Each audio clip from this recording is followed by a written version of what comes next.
Okay, good morning, students. Today we will study about the examples of permittivity and relative permittivity. Okay, so let's take first example that if the two charges q1 and q2 are separated by distance d in a vacuum, then the force between them is F. If the force is F by 4 when they are placed in a liquid medium at the same distance, then find the epsilon r. So question क्या है, समझो उसको कि आपको दो charges दिए हैं Q1 and Q2, जिनके बीच में यहाँ पे एक चार्ज है Q1 और दूसरा चार्ज है Q2. उनके बीच का डिस्टेंस है, सेपरेशन है d. तो जब उनको वैक्यूम में रखा है, इन चार्ज को वैक्यूम में जब रखा है तो उनके बीच में जो फोर्स है वो F है. और जब इस पूरी सिस्टम को अगर लिक्विड में रखे, सेम सिस्टम को, सेम अरेंजमेंट को अगर लिक्विड में रखे तो फोर्स हो जाती है F बाय 4. तो आपको क्या फाइंड आउट करना है, epsilon R means relative permittivity. So कैसे फाइंड आउट करते हैं, देखते हैं solution. Now first of all we will apply the Coulomb's law for vacuum, then we will apply the Coulomb's law for liquid medium, and then we will take the ratio of that both forces. So first of all, for vacuum, if we apply Coulomb's law, then the force is F. It is given in the exam. It is given in the example that the force is F between the two charges.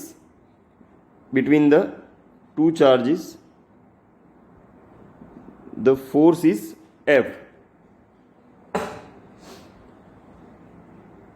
And this force is denoted as F naught, because we always denote the force in vacuum between two charges as a F naught. So क्या है Coulomb's law, K Q1 Q2 divided by D square है. Coulomb's law K की जगह हम क्या रखेंगे, K की जगह हम रखेंगे 1/4 pi epsilon 0 for vacuum Q1 Q2 by D square. अब सेम लिक्विड के लिए, लिक्विड मीडियम के लिए फोर्स है नोटेशन Fm. यहाँ पे नोटेशन है F0, यहाँ पे नोटेशन है Fm. अब ये जो लिक्विड मीडियम में ये सेम अरेंजमेंट हम रखते हैं तो फोर्स जो होता है वो कितना हो जाता है, F by 4 means original force से 4 गुना कम हो जाता है. और उसके लिए हम कूलम्स लॉ अप्लाई करेंगे फोर्स इन मीडियम के लिए. तो 1/4 pi epsilon m into Q1 Q2 divided by D square. तो दोनों के लिए कूलम्स लॉ सेम ही आएगा, सिर्फ नोटेशन में चेंज होगा. यहाँ पे एप्सिलॉन 0 है, यहाँ पे एप्सिलॉन m है. यहाँ पे फोर्स को वैक्यूम में क्या बोला गया है, F नॉट. यहाँ पे लिक्विड में Fm बोला गया है. अब हम क्या करेंगे, ये दोनों इक्वेशन का हम रेशियो लेंगे.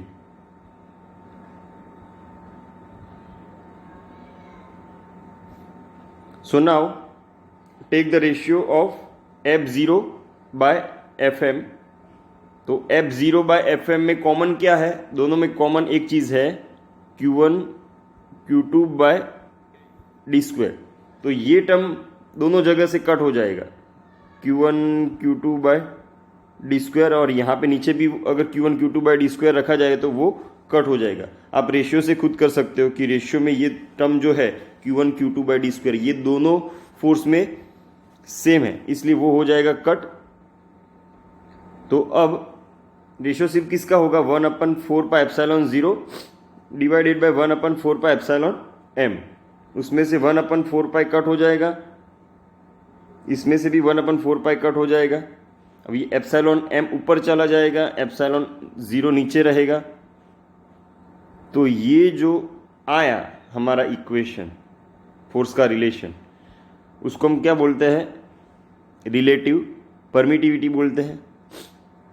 तो हमारा इक्वेशन हुआ F0 by Fm is equal to relative permittivity. Now Fm को अगर हम सब्जेक्ट बनाएंगे तो F0 बाय एप्सिलॉन r हो जाएगा, ये नीचे चला जाएगा और Fm ऊपर चला जाएगा यहाँ पे, तो ये इक्वेशन हो जाएगा। अब Fm हमारा कितना है, तो Fm वाला जो फोर्स है वो हमारा ओरिजिनल फोर्स जो है हमारा उसका 4 गुना कम है, F/4 है, और हमारा ओरिजिनल फोर्स जो है वो कितना है वैक्यूम में, F है। तो F0 की जगह हमने रखा F, Fm की जगह हमने रखा F/4, F कट हो जाएगा, तो क्या बचेगा 1/4 is equal to epsilon r बचेगा, सॉरी 1/εr बचेगा। तो एप्सिलॉन r की वैल्यू कितनी होगी, 4 हो जाएगी। तो सिंपल सा एग्जांपल है, सेम अरेंजमेंट है वैक्यूम के लिए, लिक्विड के लिए। सो एप्सिलॉन r, सीधी सी बात है, परमिटिविटी सबसे कम कहाँ पे होती है, वैक्यूम में होती है, बाकी सभी मीडियम में उससे ज़्यादा ही होती है परमिटिविटी। यहाँ पे बात हो रही है लिक्विड मीडियम की, तो लिक्विड में परमिटिविटी वैक्यूम वाले परमिटिविटी से कितनी हो जाएगी, 4 गुना हो जाएगी। क्लियर? तो ये रिलेटिव परमिटिविटी कितनी आई, 4। तो आंसर मिल गया हमें। अब दूसरा एग्जांपल देखते हैं।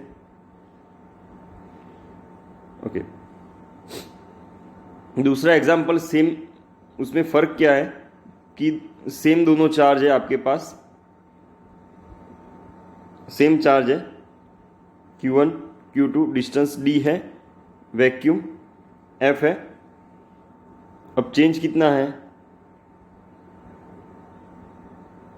अब वही सेम अरेंजमेंट को उन्होंने रखा है ऑयल में,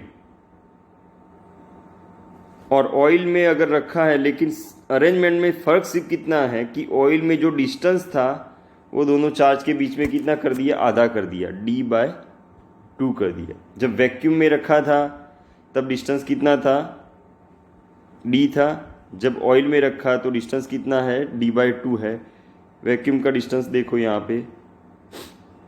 पे जो वैक्यूम वाली अरेंजमेंट है उसमें, इस अरेंजमेंट में डिस्टेंस कितना है, d है, और फोर्स कितनी होगी वैक्यूम में, F होगी। यही एग्जाम्पल को थोड़ा सा चेंज कर दिया है, आगे वाले एग्जाम्पल को लिक्विड की जगह ऑयल मीडियम ले लिया है, और डिस्टेंस जो है वो आधा कर दिया है दोनों चार्ज के बीच में, दोनों चार्ज के बीच में जो डिस्टेंस है वो आधा कर दिया है। तो क्या चेंज आएगा अब, तो सिमिलर जो अगले वाले एग्जाम्पल में किया वैसे ही करेंगे हम। क्या करेंगे, फर्स्ट ऑफ ऑल वैक्यूम के लिए कूलम्स लॉ अप्लाई करेंगे। वैक्यूम के फोर्स को क्या बोलेंगे, F0 बोलेंगे। उसका इक्वेशन आएगा 1/4πε0 into Q1 Q2/d²। Similarly medium है ऑयल, मीडियम के फोर्स को क्या नोटेशन देंगे, Fm। ओके, तो वो फोर्स कहाँ कितनी हो जाती है, हमें गिवन है फोर्स हमारी ऑयल में, यही सेम अरेंजमेंट रखने से लेकिन आधे डिस्टेंस पर।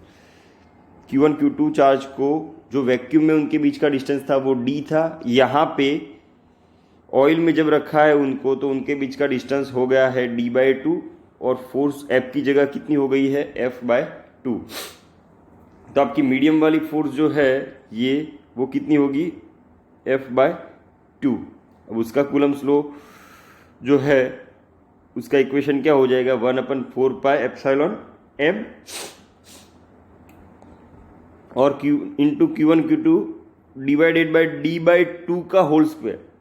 तो यहाँ पे डिस्टेंस d/2 है।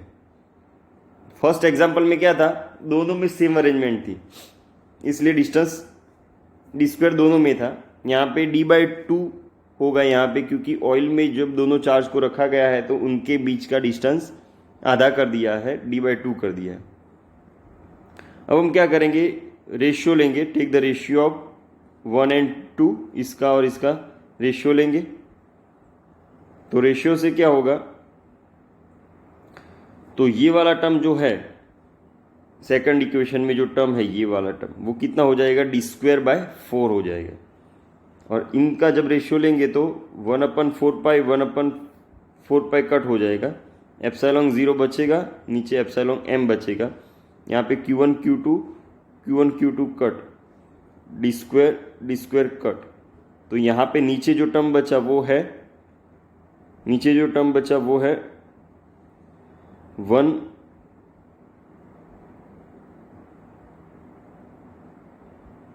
यहाँ पे नीचे क्या टर्म बचेगा, 1/1 डिवाइडेड बाय 4, 1/1 डिवाइडेड बाय 4। तो ये 4 जो है ये ऊपर चला जाएगा, यहाँ पे मेन ऊपर न्यूमरेटर में नहीं जाएगा, यहाँ पे चला जाएगा। तो आंसर इस साइड क्या होगी, 1/4 होगा। ये टोटली कट शॉर्ट करने से हमारा आंसर क्या आएगा, इनका 1/4 आएगा। क्यों 1/4 आएगा, पहले क्लियरली समझो उसको। यहाँ पे जो Q1 Q2 कट हो गया, ये Q1 Q2 कट हो गया, d² कट हो गया, d² यहाँ पे कट हो गया। तो ऊपर जो बचा वो 1 है, क्योंकि Q1 Q2 भी कट हो गए, d² भी कट हो गया। नीचे जो था उसमें Q1 Q2 कट हो गए, तो उसकी जगह 1 और उसके नीचे क्या था, d²/4 था, तो उसमें से d² कट हो गया, तो अब इसको 1/4 लिखेंगे। अब ये 1/4 ऐसे लिखेंगे, डिनोमिनेटर में 1/4 है, तो ये जो 4 है वो कहाँ चला जाएगा, यहाँ पे चला जाएगा। तो अब आंसर क्या बचेगा, 1/4 बचेगा। तो ये जो कट शॉर्ट है पूरा, उसका आंसर आएगा 1/4। यहाँ पे एप्सिलॉन m ऊपर जाएगा, एप्सिलॉन 0 नीचे आएगा, तो ये मल्टीप्लिकेशन में क्या होगा, एप्सिलॉन m ऊपर, एप्सिलॉन 0 नीचे। तो F0/Fm क्या आएगा, 1/4 into epsilon m divided by epsilon 0 आएगा।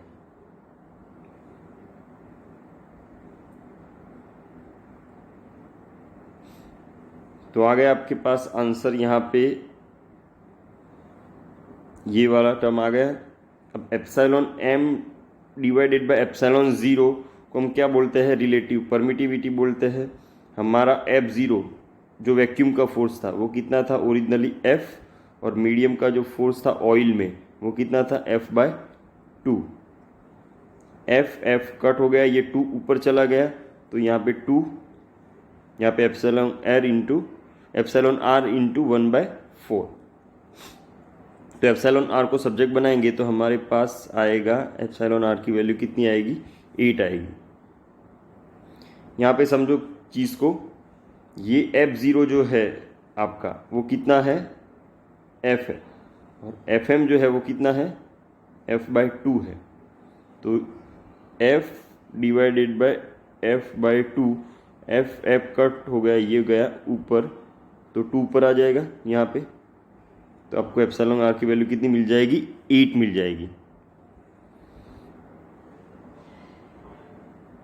तो 2 एग्जाम्पल हो गए हमारे। अब थोड़ा ट्रिकी क्वेश्चन आया है जो आगे की AIEEE की एग्ज़ाम में आता था, मींस जो अभी की जो जी एग्ज़ाम है, JEE की एग्ज़ाम जो है उसके अकॉर्डिंगली ये क्वेश्चन है। पहले AIEEE होती थी, तो JEE की एग्ज़ाम का ये क्वेश्चन है। तो क्वेश्चन को समझते पहले, बहुत ही इंपॉर्टेंट क्वेश्चन है। 2 आइडेंटिकल मेटालिक चार्ज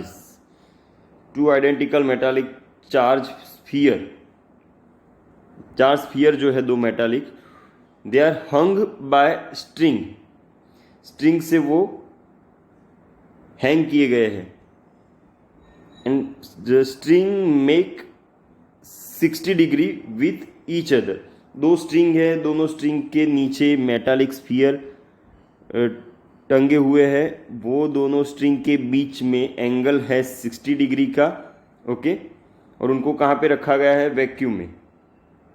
अब यही सेम होल अरेंजमेंट जो है, whole arrangement is kept in a liquid. अब लिक्विड की डेंसिटी कितनी है? 0.5 ग्राम पर सीसी। तो लिक्विड की डेंसिटी 0.5 है। एंगल कैसा रखा है? Remains same. Angle remains same. Calculate the dielectric constant. So dielectric constant का मतलब क्या है? Relative permittivity. अगर रिलेटिव परमिटिविटी को डाइलेक्ट्रिक कांस्टेंट बोले तो भी कोई फर्क नहीं पड़ेगा, वो सेम ही चीज है। तो डाइलेक्ट्रिक कांस्टेंट किसका फाइंड आउट करना है? लिक्विड का। Calculate the dielectric constant of liquid. अब लिक्विड की डेंसिटी आपको दी है 0.5 है, लेकिन डेंसिटी ऑफ स्फीयर भी आपको दी गई है 1.5। क्लियर? तो अब देखते हैं अरेंजमेंट कैसी होगी, समझते हैं उसको पहले। तो यहां पे अरेंजमेंट में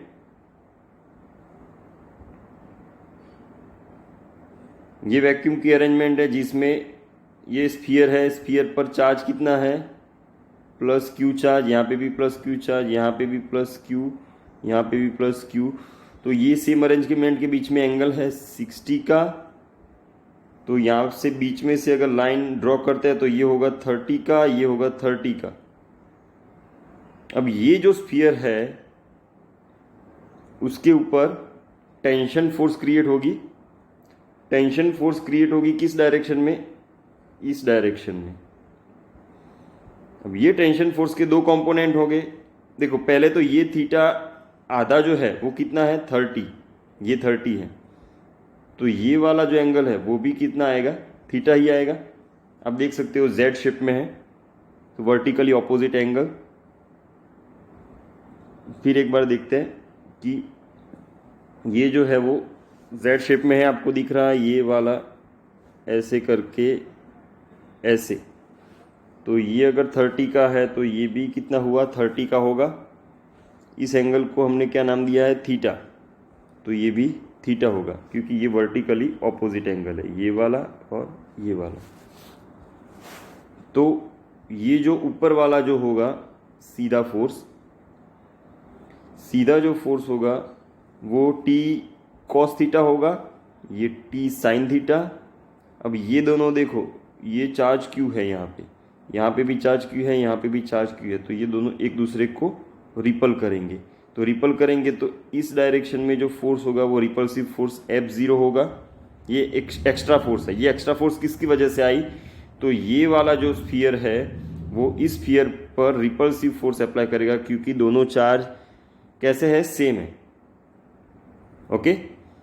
नीचे स्फीयर का जो वेट है वो वेट वाला फोर्स mg, ये टी साइन थीटा, ये F0 इस डायरेक्शन में, F0 इस डायरेक्शन में, इस डायरेक्शन में टी कॉस थीटा और नीचे mg।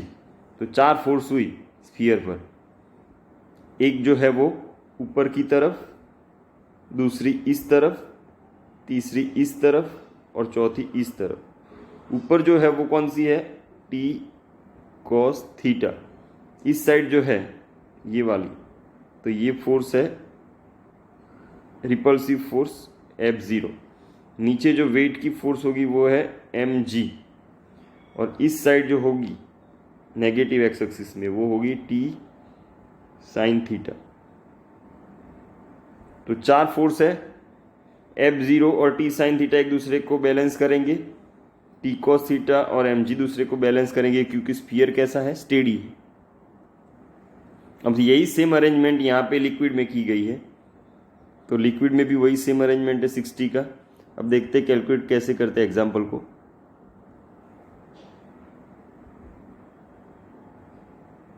तो देखो वैक्यूम की पहले कैलकुलेशन करते हैं। तो वैक्यूम में जो एंगल है वो थीटा हमने 60 का बीच में जो हमने लाइन ड्रॉ की, बीच में जो लाइन ड्रॉ की, ऐसे एंगल जो था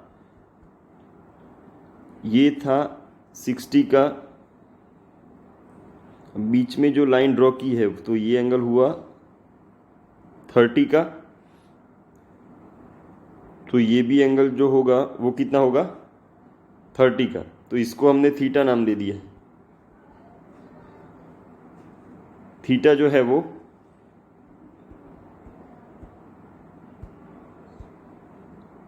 थीटा जो है यहाँ पे 30 है, तो ये भी थीटा कितना होगा 30 का। यहाँ पे 4 फोर्स है, ये साइड, ऊपर की साइड और नीचे की साइड। तो टी साइन थीटा, ये वाला टर्म जो है वो कौन सा है, टी साइन थीटा है। और इस साइड कौन सी फोर्स है, F0। तो T sine theta and F0 ये दोनों एक दूसरे को बैलेंस करेंगे, तो ये इक्वेशन होगा। ऊपर जो है वो कौन सी है, टी कॉस थीटा, और नीचे जो है वो mg है। तो T cos theta and mg एक दूसरे को बैलेंस करेंगे। तो 4 फोर्स हुई स्फीयर पर 4 फोर्स हुई, एक ऊपर की तरफ, एक इस साइड, एक इस साइड और एक यहाँ पे। यहाँ पे जो फोर्स है वो F0 है, यहाँ पे जो फोर्स है वो टी कॉस थीटा है, यहाँ पे नीचे जो है वो mg है वेट, और ये टी साइन थीटा है। तो F0 and T sine theta दोनों एक दूसरे को बैलेंस करेंगे। T cos theta and mg ये एक दूसरे को बैलेंस करेंगे। अब इसका और इसका रेशियो लेंगे, तो रेशियो लेंगे तो टी कट हो जाएगा, sine theta divided by cos theta क्या होगा, टेन थीटा होगा। इसका रेशियो क्या आएगा, F0 डिवाइडेड बाय mg। तो आपके पास एक इक्वेशन आ गया, F0 by tan theta is equal to F0 by mg आ गया। अब मास क्या है, यहाँ पे जो मास है वो मास किसका है, तो मास की जो मास जो है, अगर मास का इक्वेशन क्या होगा, mass is equal to density into volume.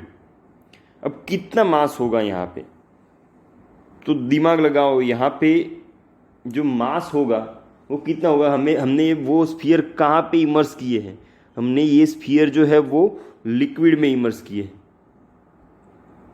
तो लिक्विड में अगर हमने स्फीयर इमर्स किया है, तो आर्किमिडीज का जो रूल है बियोंसी का, तो बियोंसी के रूल के अकॉर्डिंगली जब किसी स्फीयर को या किसी चीज़ को अंदर हम लिक्विड के अंदर सिंक करते हैं, उसको डुबाते हैं, तो वो अपने वॉल्यूम के जितना जो लिक्विड है, अपने वॉल्यूम के जितना जो लिक्विड है वो डिस्प्लेस करेगी। तो जो लिक्विड का मास है वो कितना होगा, वो होगा डेंसिटी इनटू वॉल्यूम।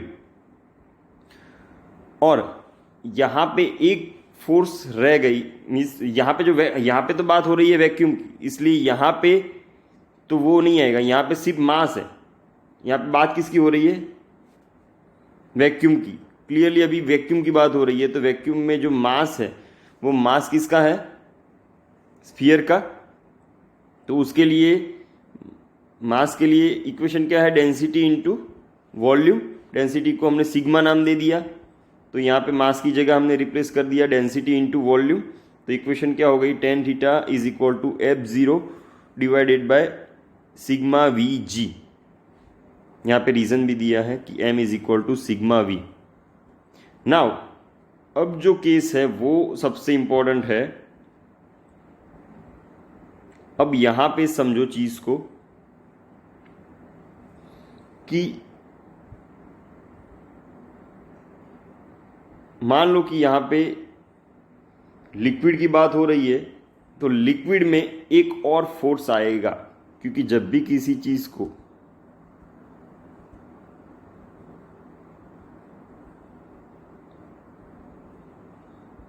हम जब भी स्फीयर को लिक्विड में डुबोते हैं, तो बियोंसी आर्किमिडीज का एक रूल है। आर्किमिडीज ने बियोंसी का जो रूल दिया है उसमें क्या है कि जितनी साइज का स्फीयर या कोई भी चीज़ अगर हम लिक्विड में डुबोते हैं तो वो अपने वॉल्यूम के जितना लिक्विड डिस्प्लेस करेगी, क्योंकि इसको लिक्विड में रहने के लिए जगह चाहिए अपने वॉल्यूम जितनी। अब वहाँ पे जो वॉल्यूम था, मीन्स वहाँ पे जो पानी था, जहाँ पे ये स्फीयर पहुँचा, वहाँ पे जो पानी था वो कहीं पे डिस्प्लेस होगा, क्योंकि उसकी जगह कौन ले लेगा, ये स्फीयर ले लेगा। अगर आप पानी में कोई चीज़ डुबोते हो तो वो चीज़ जो होती है वो अंदर जाके कोई वॉल्यूम ऑक्यूपाई करेगी। अब ये जो वॉल्यूम है वो वॉल्यूम कहाँ से वो मिलेगा उसको, वो वॉल्यूम जो है वो अपने वॉल्यूम जितना पानी जो है या लिक्विड जो है दूसरा लिक्विड उसको वो क्या करेगी, डिस्प्लेस करेगी, तो वो बाजू में चला जाएगा पानी। और ये स्फीयर जितना वॉल्यूम, स्फीयर का जितना वॉल्यूम है उतनी जगह वो अंदर लिक्विड में ऑक्यूपाई करेगा। अब जब भी किसी ऑब्जेक्ट को हम पानी में डुबोते हैं तो उसमें एक अपवर्ड फोर्स लगती है, अपवर्ड फोर्स लगती है जिसको हम अप थ्रस्ट बोलते हैं। अप थ्रस्ट के बारे में आपने प्रीवियस स्टैंडर्ड में पढ़ा है, बियॉन्ड सी के बारे में, बियॉन्ड फोर्स के बारे में। तो अप थ्रस्ट जो फोर्स है वो एक एक्स्ट्रा फोर्स लगती है लिक्विड मीडियम में या फ्लूइड में। लिक्विड मीडियम में ये अप थ्रस्ट लगती है, तो यहाँ पे एक एक्स्ट्रा फोर्स आएगी अप थ्रस्ट फोर्स। जब बात हो रही है हमारी यहाँ पे किसकी, ऑयल की बात हो रही है या दूसरा लिक्विड की बात हो रही है, कोई भी लिक्विड ही ले लो। यहाँ पे हमें एग्जांपल में क्या दिया है, लिक्विड ही दिया है, तो बात हो रही है यहाँ पे लिक्विड की। तो लिक्विड में जो 4 फोर्स थे वैक्यूम में वही 4 फोर्स रहेंगे, 4 फोर्स तो रहेंगे लेकिन एक एक्स्ट्रा फोर्स आएगी अप थ्रस्ट वाली। तो सेम अरेंजमेंट है लिक्विड में। यहाँ पे टेंशन जो है उसको हमने क्या नाम दे दिया है, टी डैश नाम दे दिया है। टी डैश के 2 component, T dash cos theta, T dash sine theta. T dash cos theta upward होगा, टी डैश साइन थीटा इस साइड होगा। अब यहाँ पे दोनों चार्ज जो है वो सेम है, तो वो रिपल्सिव फोर्स अप्लाई करेंगे एफ एम नाम इसलिए दिया क्योंकि हमने मीडियम में रखा है, वैक्यूम में नहीं रखा है। वैक्यूम में जो फोर्स था वो एफ नॉट था, यहाँ पे मीडियम है इसलिए एफ एम होगा। नीचे जो है वो वेट एम जी होगा स्फीयर का। तो अब ये इक्वेशन कैसी हो जाएगी, तो वर्टिकल फोर्स हॉरिजॉन्टल फोर्स जो है वो क्या होंगे, टी डैश साइन थीटा, उसको कौन बैलेंस करेगा, एफ एम बैलेंस करेगा। तो ये इक्वेशन हो गई एक। ऊपर कितने फोर्स लगते हैं, 2 फोर्स लगते हैं, टी डैश कॉस थीटा और up thrust force. So T dash cos theta plus up thrust force, और उसको बैलेंस कौन कर रहा है, एम जी। तो इक्वेशन में थोड़ा सा चेंज होगा, आगे वाले जो वैक्यूम के इक्वेशन थे उसमें एक फोर्स ऐड हो जाएगी अप थ्रस्ट फोर्स। यू जो है वो कौन सा फोर्स है, अप थ्रस्ट। तो ये अप थ्रस्ट फोर्स है। यहाँ पे यू है वो कौन सा फोर्स है, अप थ्रस्ट। क्लियर, या बियॉन्ड फोर्स भी उसको कहते हैं। तो यहाँ पे 2 इक्वेशन हो गए। तो इस साइड अगर हम u को उस साइड ले जाए तो टी डैश कॉस थीटा क्या होगा, एम जी माइनस यू होगा। अब इसका और इसका रेशियो लेना है, take the ratio of 2 and 3। So T dash cut हो जाएगा, साइन थीटा और कॉस थीटा का रेशियो क्या आ जाएगा, टेन थीटा। यहाँ पे एफ एम है, यहाँ पे एम जी माइनस यू है, तो F M divided by M G minus u. तो ये हमारे पास इक्वेशन आ गया, tan theta is equal to F M divided by M G minus u आ गया।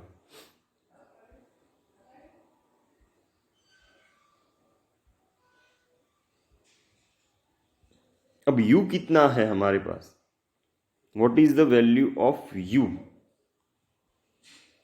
u की वैल्यू कितनी है वो समझते हैं, अब थ्रस्ट फोर्स। तो यहां पे जो अब थ्रस्ट फोर्स है F की जगह कौन सा फोर्स है, अब थ्रस्ट फोर्स u है। अब F का इक्वेशन क्या होता है, mg होता है। मास की जगह अब क्या आएगा, डेंसिटी इंटू वॉल्यूम आएगा। लेकिन यहां पे डेंसिटी कौन सी आएगी, रो आएगी। यहां पे डेंसिटी कौन सी आएगी, रो इंटू वॉल्यूम। अब रो क्यों आई, सिग्मा क्यों नहीं, आगे जो थी वो सिग्मा थी। ओके, आगे जो यहाँ पे डेंसिटी थी वो कौन सी थी, सिग्मा थी, यहाँ पे रो डेंसिटी आई।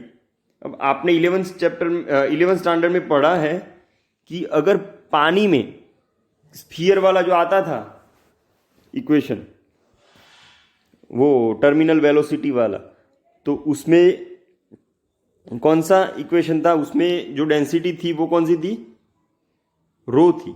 ये रो किसकी डेंसिटी है, तो स्फीयर जब लिक्विड में इमर्ज होगा, when the sphere will emerge in the liquid, it will displace is the liquid equal to its volume, अपने वॉल्यूम के जितना, अपने वॉल्यूम के जितना या अपने मास जितना वो लिक्विड उसमें से डिस्प्लेस करेगा।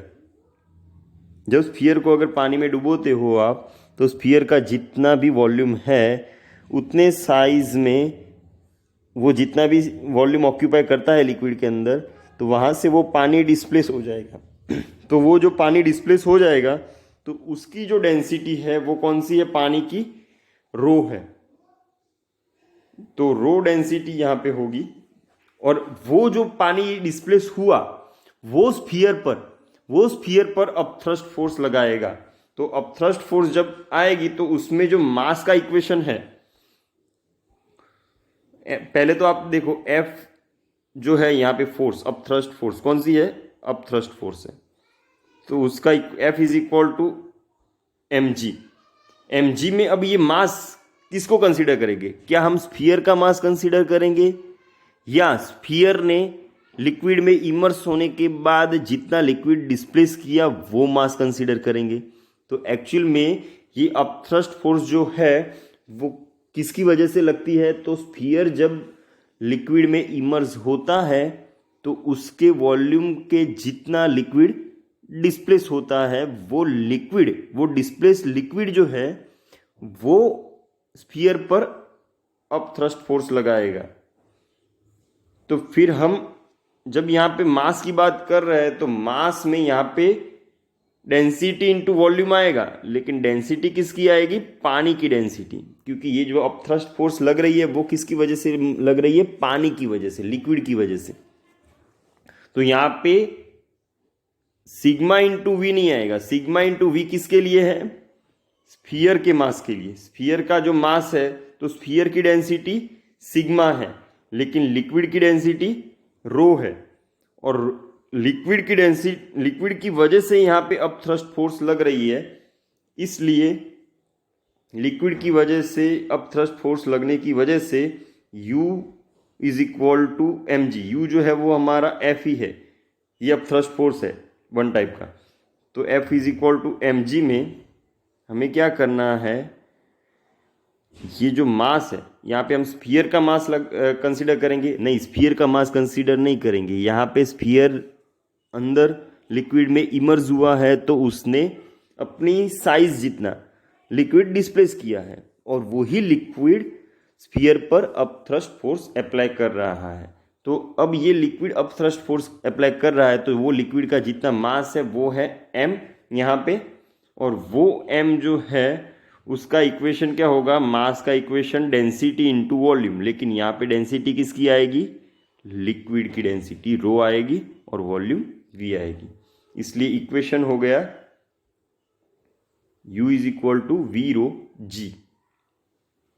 अब हमारा जो आगे का इक्वेशन था tan theta is equal to fm divided by mg minus u था।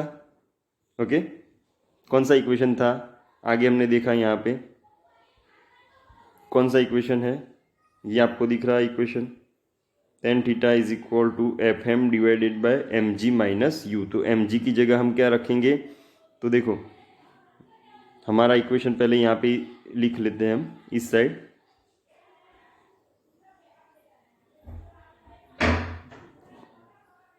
यहाँ पे इक्वेशन रख देते हैं हम। अब यहाँ पे हमारा जो इक्वेशन है वो है tan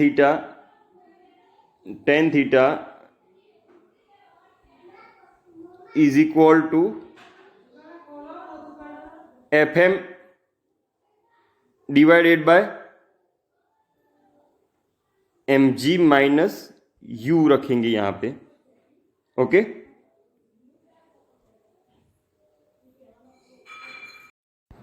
तो यहाँ पे इक्वेशन है हमारे पास जो इक्वेशन है वो कौन सी है, tan theta is equal to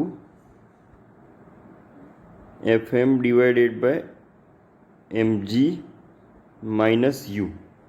यहाँ पे m की जगह क्या रखेंगे, रो v, क्योंकि ये mg किसका है, स्फीयर का वेट है। तो स्फीयर की डेंसिटी आएगी सिग्मा, वॉल्यूम आएगा v into g, minus u की जगह ये इक्वेशन रखेंगे, ये वैल्यू v रो g। अब ये जो इक्वेशन है पूरा, उसमें ये साइड क्या है, tan थीटा है, और ये साइड क्या है, FM divided by sigma Vg minus v rho g। तो ये इक्वेशन 4 और इक्वेशन 1 को हम इक्वेट करेंगे। इक्वेशन 1 में क्या है, इक्वेशन 1 में भी यहाँ पे tan थीटा है, और tan थीटा की वैल्यू क्या है, F0 divided by sigma Vg। तो ये इक्वेशन 1, उसमें tan थीटा है, और इक्वेशन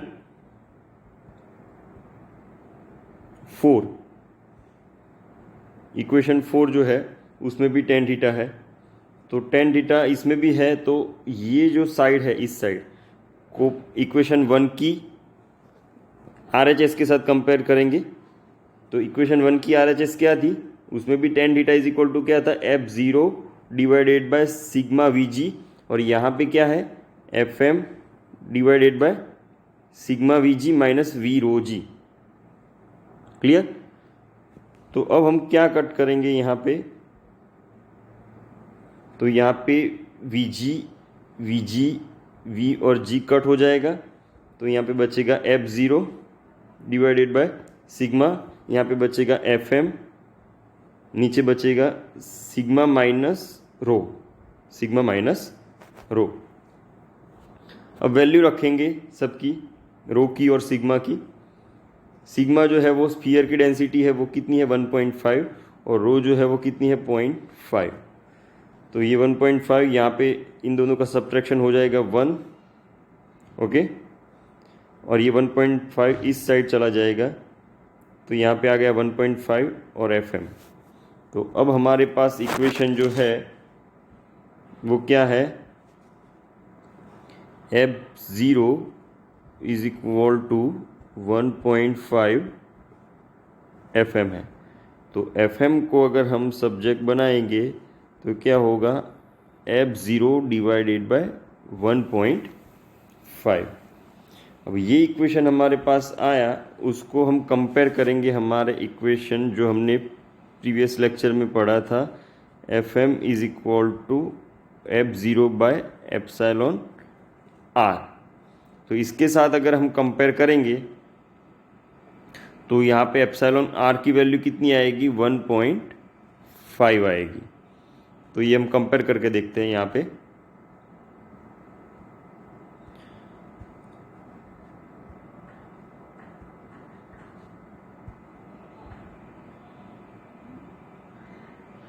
तो आपके पास इक्वेशन आया है ये, FM is equal to F0 divided by 1.5। अब यही इक्वेशन को हमें कंपेयर करना है किसके साथ, इसके साथ, ये वाला इक्वेशन के साथ, जिसमें इक्वेशन में क्या है, FM is equal to F0 divided by epsilon R। तो अब ये इक्वेशन और ये वाला इक्वेशन उसको कंपेयर करो, तो यहाँ पे FM जो है तो यहाँ पे भी FM है, यहाँ पे F0 है तो यहाँ पे भी F0 है, यहाँ पे एप्सिलॉन R की वैल्यू जो है वो सीधी कंपेयर हो सकती है दोनों की। कितनी है एप्सिलॉन R की वैल्यू, 1.5। तो हमारे पास एप्सिलॉन R रिलेटिव परमिटिविटी कितनी आएगी, 1.5। तो ऐसे हम दो मीडियम में, अगर स्ट्रिंग से बंधे हुए दो स्फीयर वैक्यूम में और लिक्विड में अगर हम इमर्स करते हैं, तो वैक्यूम में जितने फोर्स लगेंगे उससे लिक्विड में एक फोर्स ज़्यादा लगेगा, जो अपथ्रस्ट फोर्स होगा। अपथ्रस्ट फोर्स होने की वजह से इक्वेशन अलग अलग हो जाएंगे, और उनको हम कंपेयर करेंगे तो हमें एप्सिलॉन R की वैल्यू मिल गई 1.5। तो आज के लेक्चर में हम यहीं पे स्टॉप करते हैं। Thank you.